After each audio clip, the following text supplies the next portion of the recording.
Tertium Organum. P. de Ouspensky. El tercer canon del pensamiento. Una clave para los enigmas del mundo. Capítulo 6. Métodos para investigar el problema de las dimensiones superiores. Analogía entre mundos imaginarios de diferentes dimensiones. Mundo unidimensional en una línea. Espacio y tiempo de un ser unidimensional. Mundo bidimensional en un plano. Espacio y tiempo, éter, materia y movimiento de un ser bidimensional. Realidad e ilusión en un plano. Imposibilidad de ver un ángulo. Un ángulo como movimiento. La incomprensibilidad, para un ser bidimensional, de las funciones de los objetos de nuestro mundo. Fenómenos inhúmenos de un ser bidimensional. ¿Cómo podría un ser plano entender la tercera dimensión? A fin de determinar qué dominio de las dimensiones superiores podría existir y cuál no podría existir, por lo general se usa una serie de analogías y comparaciones. El modo habitual es imaginar mundos de una y dos dimensiones y, de la relación entre los mundos inferiores y los superiores, deducir la relación posible de nuestro mundo con el mundo tetradimensional, del mismo modo que de las relaciones de los puntos con la línea, de las líneas con las superficies, y de las superficies con los sólidos, deducimos la relación de nuestros sólidos con los cuerpos tetradimensionales. Examinemos todo lo que este método de analogías tiene para ofrecer. Imaginemos un mundo unidimensional. Este será una línea. Imaginemos en esta línea seres vivos. Solo podrán moverse hacia atrás y hacia adelante a lo largo de esta línea que representa su universo, y ellos mismos tendrán el aspecto de puntos o secciones de la línea. Para ellos no existirá nada fuera de esta línea, ni serán conscientes de la línea misma en la que viven y se mueven. Para ellos solo existirán dos puntos, adelante y atrás, o tal vez un solo punto, adelante.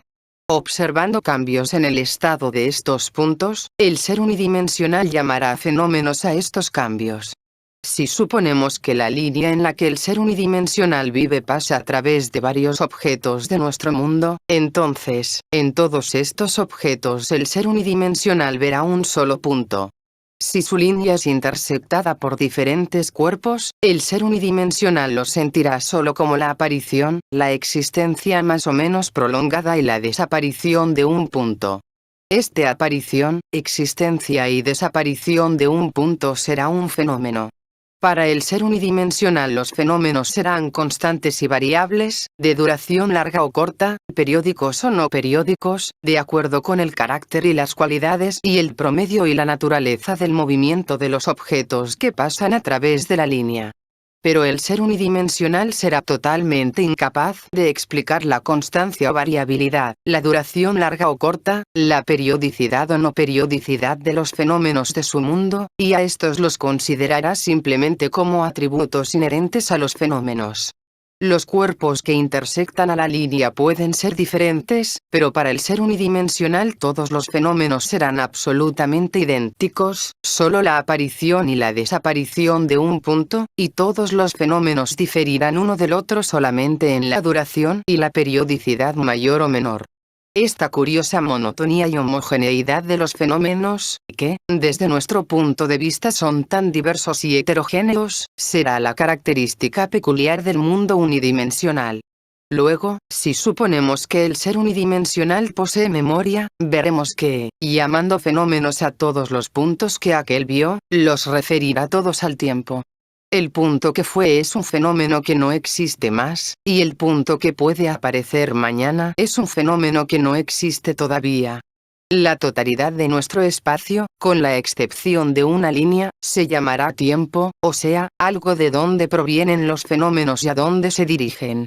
Y el ser unidimensional dirá que obtuvo la idea del tiempo de la observación del movimiento, o sea, de la aparición y la desaparición de los puntos. Los puntos se considerarán como fenómenos del tiempo, o sea, como fenómenos que adquieren existencia en el momento en que se tornan visibles, y que desaparecen, cesan de existir, en el momento en que se tornan invisibles. Para un ser unidimensional es imposible imaginar que un fenómeno puede existir en alguna parte y sin embargo ser visible. o lo imaginará como existente en alguna parte en su línea, muy adelante de él. Podemos imaginar más realistamente aún a este ser unidimensional. Tomemos un átomo que flota en el espacio, o simplemente una mota de polvo llevada por el viento, y supongamos que este átomo o esta mota de polvo posee conciencia, o sea, que diferencia entre sí y el mundo circundante y es consciente de lo que yace en la línea de su movimiento, aquello con lo que entra en contacto directo. Este será un ser unidimensional en el sentido pleno del vocablo.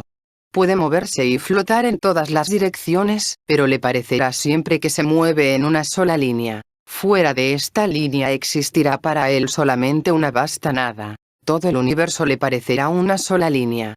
Ni sentirá ni se representará ninguna de las vueltas de su línea, esto es, ninguno de los ángulos, porque para sentir un ángulo, uno deberá estar al tanto de lo que está a la derecha y a la izquierda, o arriba y abajo.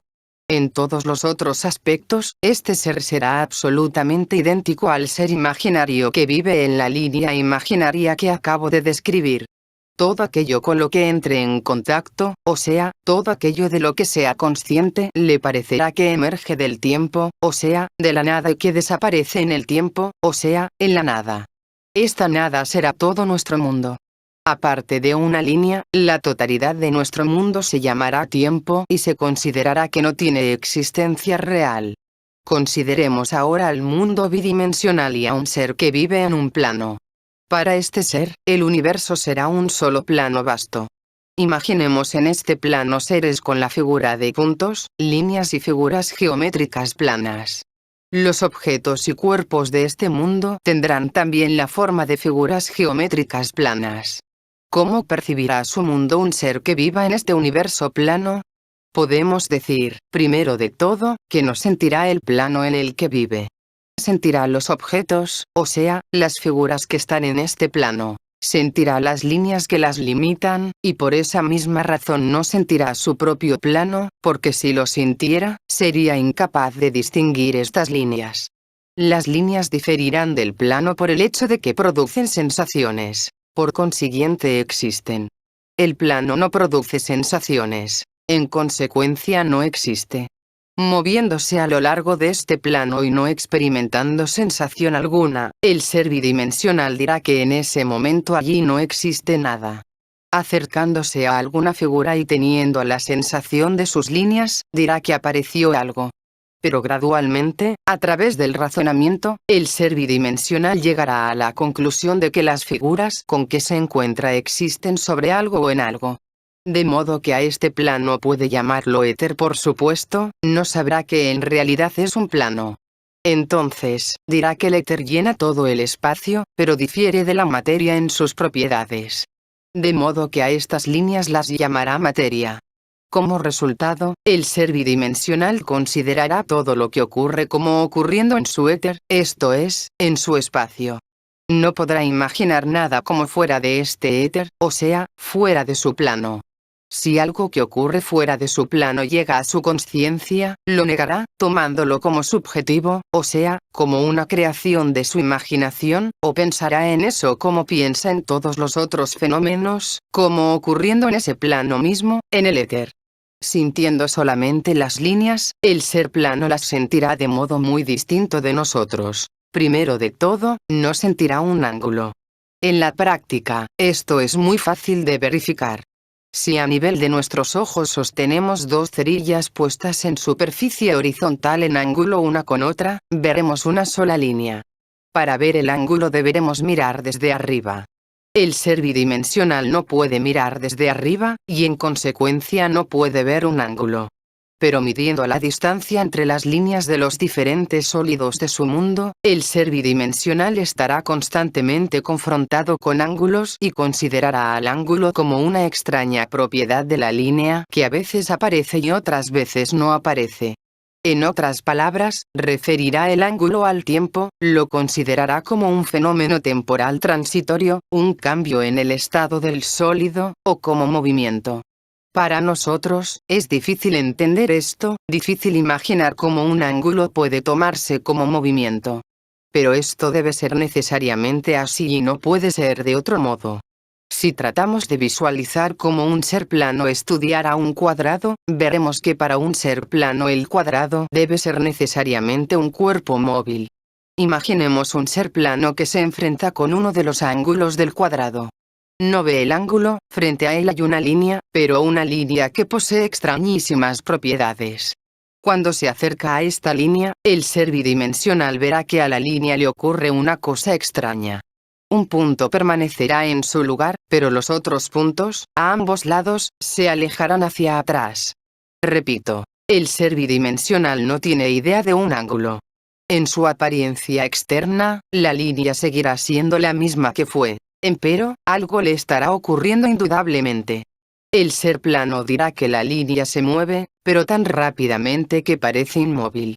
Si el ser plano se aleja del ángulo y se mueve a lo largo de un lado del cuadrado, esta línea se volverá inmóvil. Llegando a un ángulo, advertirá nuevamente el movimiento. Si efectúa varias veces el circuito del cuadrado, establecerá el hecho de que hay movimientos periódicos regulares de esta línea. Es probable que para la mente del ser plano, el cuadrado sea su concepto de un cuerpo que posee la propiedad de los movimientos periódicos, inadvertible para el ojo pero que producen efectos físicos definidos, movimiento molecular, o la idea de momentos periódicos de descanso y movimiento en una sola línea compleja. Y lo que es más probable aún, la línea le parecerá como un cuerpo que gira. Muy probablemente, el ser plano considerará al ángulo como su representación subjetiva y dudará de que toda realidad objetiva corresponda a esta representación subjetiva. Pero a pesar de eso, pensará que mientras exista una acción capaz de ser medida, deberá tener una causa, y esta causa deberá radicar en los estados cambiantes de la línea, o sea, en el movimiento. El ser plano puede llamar materia a las líneas que ve, y movimiento a los ángulos. De esta manera, el ser plano llamará materia móvil a una línea irregular con un ángulo. Y en realidad, para él, debido a sus propiedades, tal línea será completamente análoga a la materia en movimiento. Si se coloca un cubo en el plano en el que vive el ser plano, todo el cubo no existirá para el ser bidimensional, sino solo la superficie cuadrada de aquel que está en contacto con el plano, es decir, el cubo existirá como una línea con movimientos periódicos.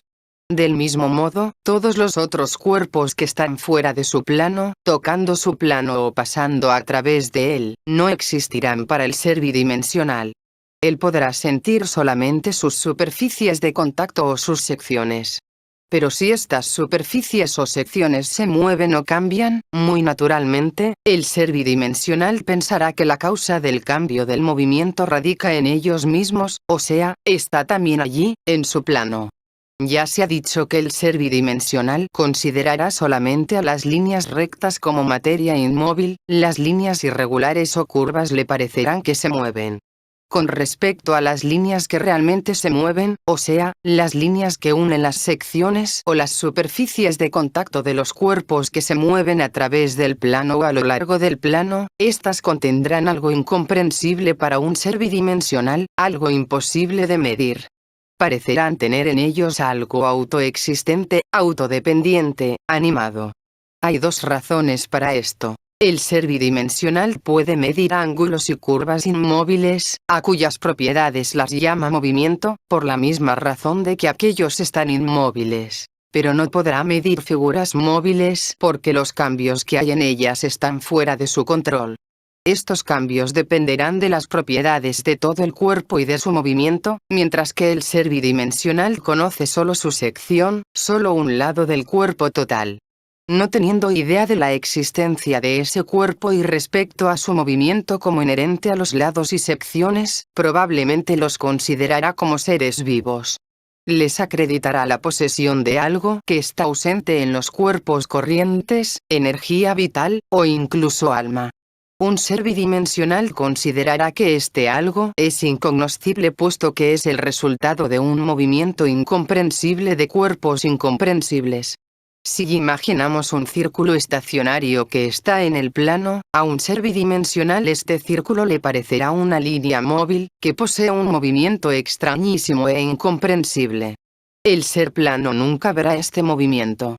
Posiblemente, lo llame movimiento molecular, o sea, el movimiento de diminutas partículas invisibles de materia. A un ser bidimensional, un círculo que gire alrededor de un eje central le parecerá, de algún modo incomprensible, diferente de un círculo estacionario.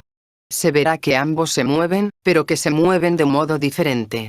Debido a su doble movimiento, un círculo o un cuadrado que esté en el plano y gire alrededor de su centro, será, para un ser bidimensional, un fenómeno incomprensible e inmedible, algo similar al fenómeno de la vida para el físico moderno. De esta manera, para un ser bidimensional, una línea recta será materia inmóvil, una línea irregular o una curva será materia en movimiento, y una línea móvil será materia viva. El centro de un círculo o un cuadrado será inaccesible para el ser plano, tal como el centro de una esfera o un cubo hecho de materia sólida es inaccesible para nosotros. Además, el ser bidimensional será incapaz de entender siquiera acerca de un centro, puesto que no tendrá idea de lo que significa un centro. Ya se ha dicho que, no teniendo concepción de fenómeno alguno que ocurra fuera del plano, o sea fuera de su espacio, el ser plano considerará que todos los fenómenos tienen lugar en su plano. Y todos estos fenómenos, que tienen lugar supuestamente en su plano, los considerará en interdependencia causal uno con otro, o sea, pensará que un fenómeno es el efecto de otro que también tuvo lugar allí, en su plano, y la causa de un tercero que tendrá lugar también allí. Si un cubo multicolor pasa a través del plano, todo el cubo y su movimiento será percibido por el plano como cambios en el color de las líneas que están en la superficie.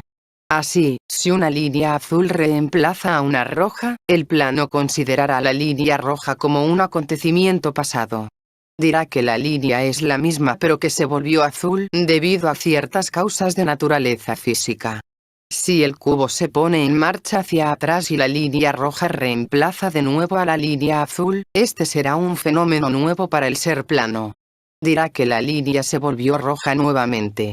Todo lo que esté situado arriba o abajo, si el plano es horizontal, o a la derecha y a la izquierda si el plano es vertical, estará en el tiempo para un ser que viva en ese plano, o sea, estará en el pasado y el futuro. Todo lo que existe en realidad fuera del plano se considerará como inexistente, como ya en el pasado, o sea, como algo que desapareció, cesó de ser, algo que nunca regresará, o en el futuro, o sea, como algo que aún no existe, no está manifiesto, sino que es meramente potencial. Imaginémonos una rueda de rayos multicolores que gira a través del plano en el que vive un ser bidimensional. El movimiento de los rayos le parecerán, a un ser bidimensional, como cambios de color de una línea que está en la superficie. A estos cambios, el ser plano los llamará fenómenos y, observando estos fenómenos, advertirá en ellos cierta secuencia. Sabrá que la línea negra es seguida por una línea blanca, la blanca por una azul, la azul por una rosada. Si algo más se conecta con la aparición de la línea blanca, por ejemplo, el sonido de una campanilla, el ser bidimensional dirá que la línea blanca es la causa de ese sonido. El color cambiante de las líneas, según la opinión del ser bidimensional, dependerá de algunas causas que habrá que hallar allí, en su plano. Toda conjetura sobre la existencia posible de causas que estén fuera del plano se desechará como cabalmente fantástica y absolutamente anticientífica. Y esto será así porque él mismo nunca podrá visualizar la rueda, o sea, las diferentes partes de la rueda en cada lado del plano. Habiendo estudiado los cambios del color de las líneas y aprendido su orden, el ser plano, al ver una de ellas, digamos, la azul, pensará que la negra y la blanca ya pasaron, o sea, desaparecieron, cesaron de existir, retrocedieron en el tiempo. Mientras que las líneas que aún no aparecieron, la amarilla, la verde y demás, y entre ellas la nueva blanca y la nueva negra que han de venir, no existen todavía, sino que están en el futuro.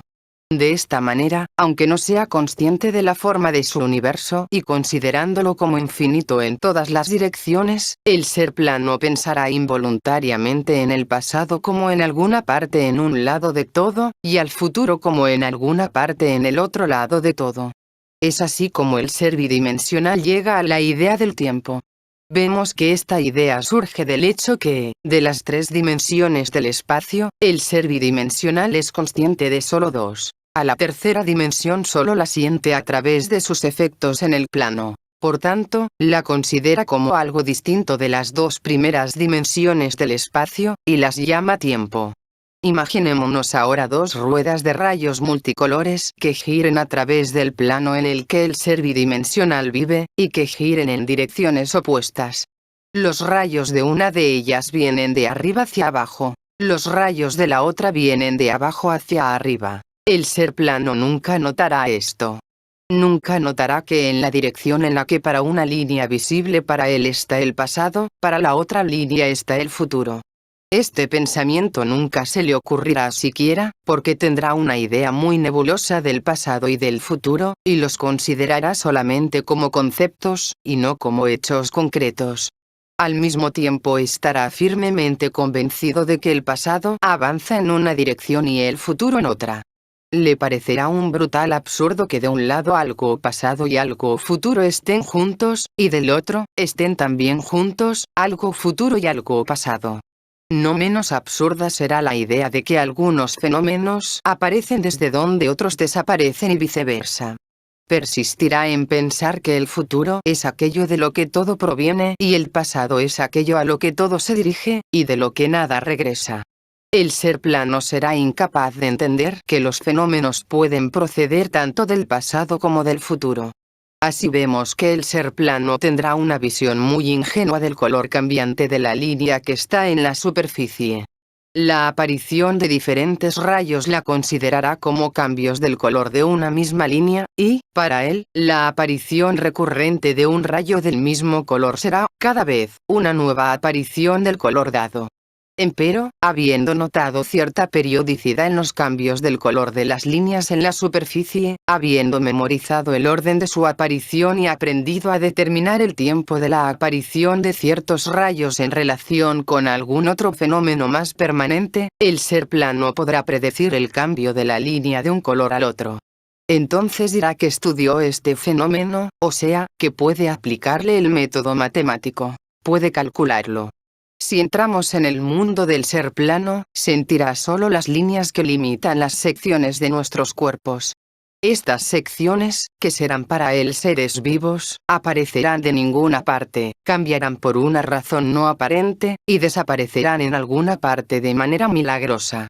Las secciones de todos nuestros objetos inanimados pero móviles serán también seres vivos independientes para él.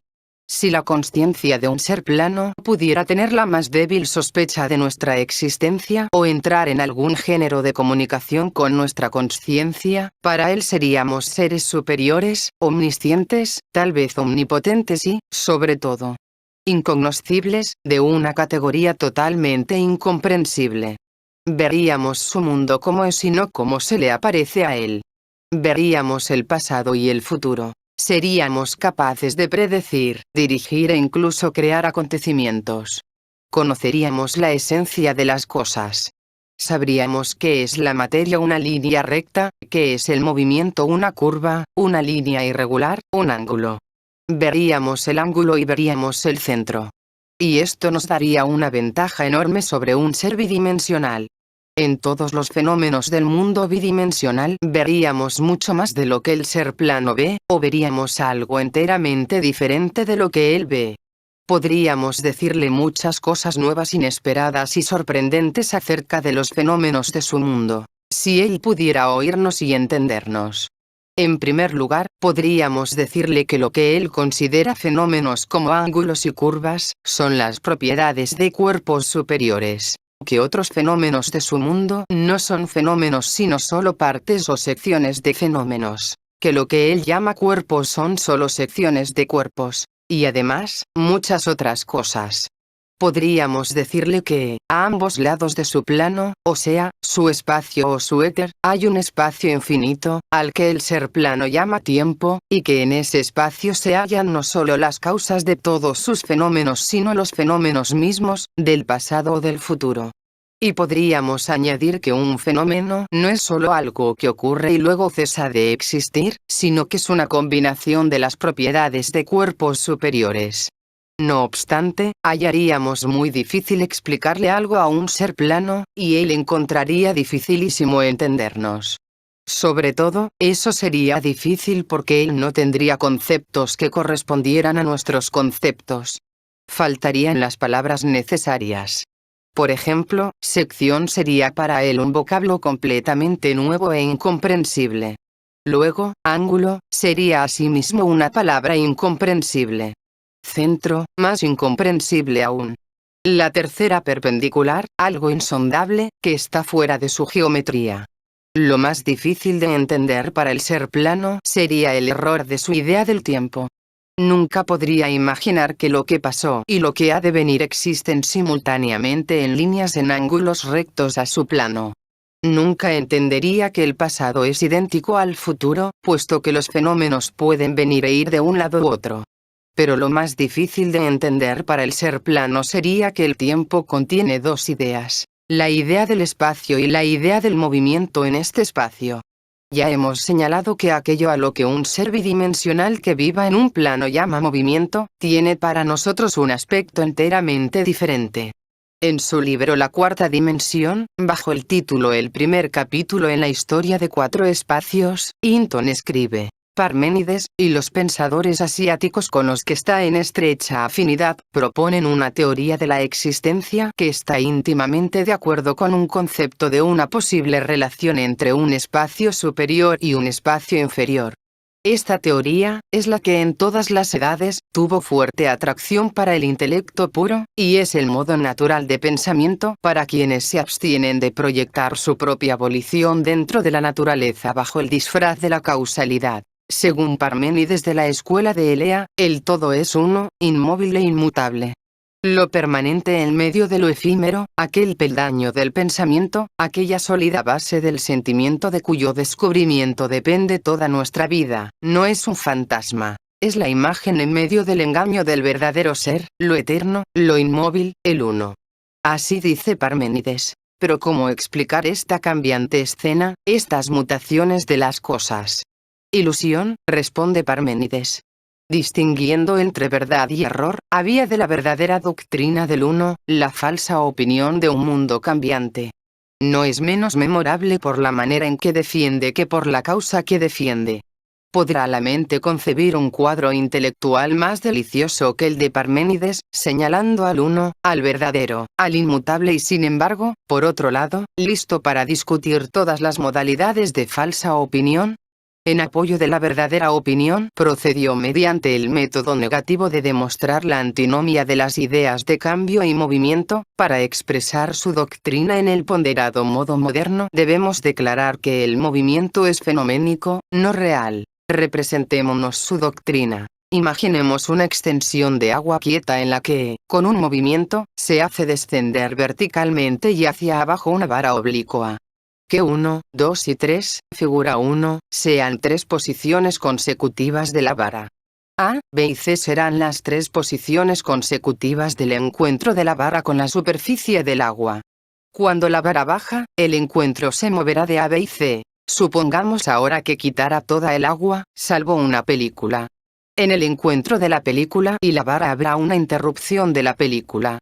Si suponemos que la película tiene una propiedad, como la de una burbuja de jabón, de encerrarse en tomo de cualquier objeto penetrante, entonces cuando la vara se dirige verticalmente hacia abajo la interrupción de la película se desplazará. Si posamos una espiral a través de la película, la intersección dará un punto que se moverá en un círculo que se muestra con líneas punteadas en la figura 2.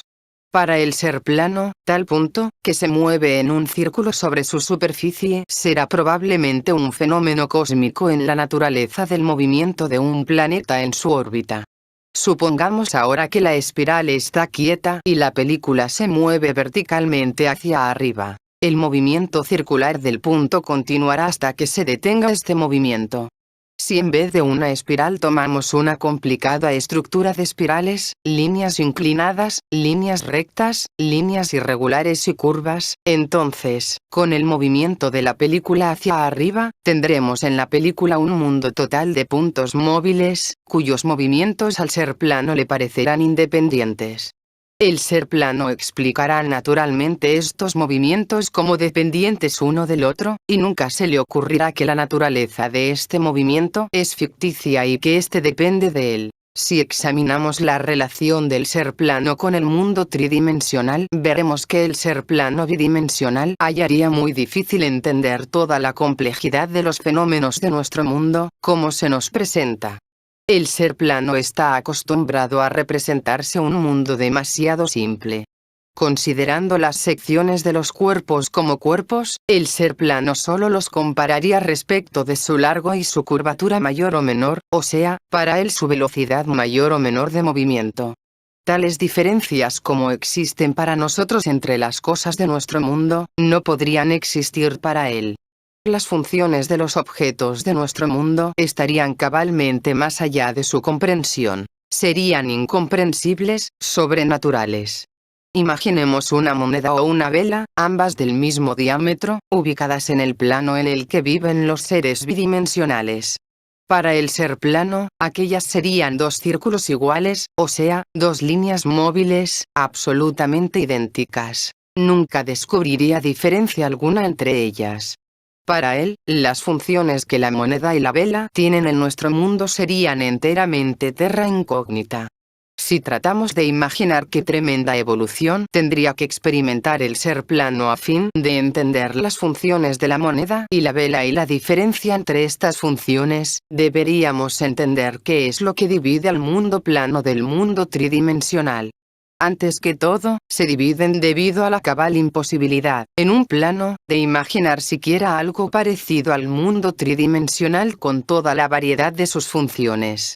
Las propiedades de los fenómenos del mundo plano serán extremadamente monótonas. Los fenómenos se distinguirán por el orden de su aparición, su duración, su periodicidad. Los cuerpos y objetos de este mundo serán chatos y uniformes, como sombras, o sea, como las sombras de objetos completamente diferentes, que nos parecen iguales. Aunque la consciencia de un ser plano pudiera entrar en comunicación con nuestra consciencia, seríamos aún incapaces de entender toda la variedad y riqueza de los fenómenos de nuestro mundo y la variedad de las funciones de nuestros objetos. Los seres planos serían incapaces de captar ninguno de nuestros conceptos más corrientes. Para ellos sería dificilísimo entender que los fenómenos que son los mismos para ellos son en realidad diferentes y que, por otro lado, los fenómenos que están para ellos muy separados son en realidad partes de un gran fenómeno, o incluso partes de un objeto o un ser. Esto último sería una de las cosas más difíciles para que las entendiera el ser plano. Si suponemos que nuestro ser bidimensional vive en un plano horizontal, intersectando la copa de un árbol, pero paralelo a la Tierra, entonces, para él, las secciones de las ramas aparecerán cada una como un fenómeno u objeto completamente independiente. La idea de un árbol con sus ramas no podrá jamás ocurrírsele siquiera. En conjunto, para el ser plano, el entender siquiera las cosas más fundamentales y simples de nuestro mundo será un proceso infinitamente largo y difícil. Tendrá que remodelar sus ideas del espacio y del tiempo. Este deberá ser el primer paso. Nada podrá lograrse hasta que se haga esto.